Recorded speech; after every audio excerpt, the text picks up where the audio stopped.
जय गुरुदेवाय नमः। जय राधे श्याम की। आज हम आपको सुख सागर से चौथे स्कंद का 19वां अध्याय सुनाएंगे। महाराज पृथ्वी के अश्वमेध यज्ञ और इंद्र द्वारा उनके अश्व का हरण।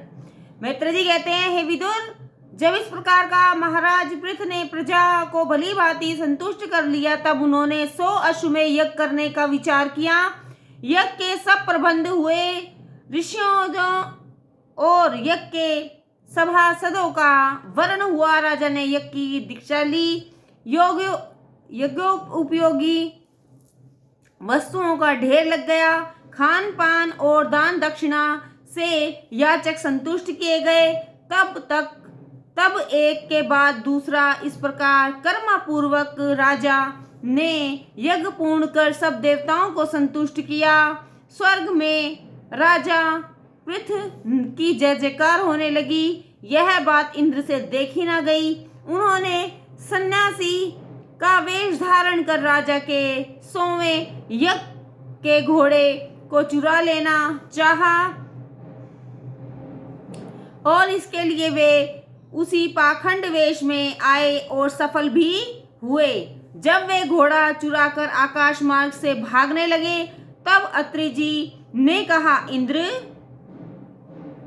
यज्ञ अश्व को ले जा रहा है, पकड़ो पकड़ो, छीन लो। परंतु किसी को साहस ना हुआ। तब अत्रि जी ने राजा पृथ्वी के पुत्र से कहा, बेटा, तुम इस योग्य हो। तुम्हारे पिता का यज्ञ भंग करने के लिए ही इंद्र घोड़ा चुराकर भागा जा रहा है। तुम उसे छीनकर घोड़ा ले आओ।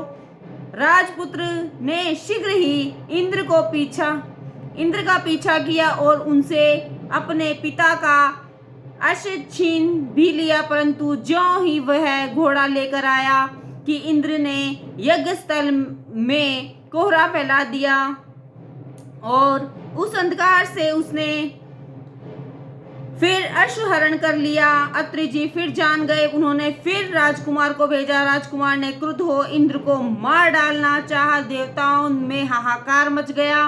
राजा पृथ्वी ने भी कह दिया कि ऐसे चोर इंद्र को मार डालना ही योग्य है। किंतु ब्रह्मा जी ने आकर शीघ्र ही महाराज पृथ्वी से भेंट की और यज्ञ भाग में इंद्र की महत्ता समझाकर उन्होंने इंद्र की हत्या न होने दी। राजा पृथ्वी ने कहा, तब मैं क्या करूं? ब्रह्मा जी ने कहा, इंद्र पद से भी मोक्ष कई गुना श्रेष्ठ है, जो सीधे भगवान विष्णु को प्राप्त कराता है।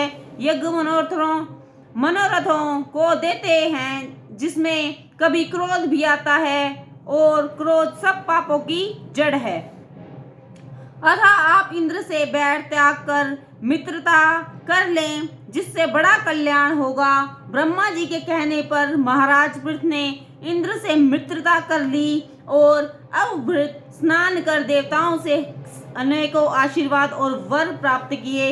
यज्ञ में आए हुए देवता और ऋषिगण अपने स्थान को गए। जय गुरुदेवाय नमः। जय राधे श्याम की।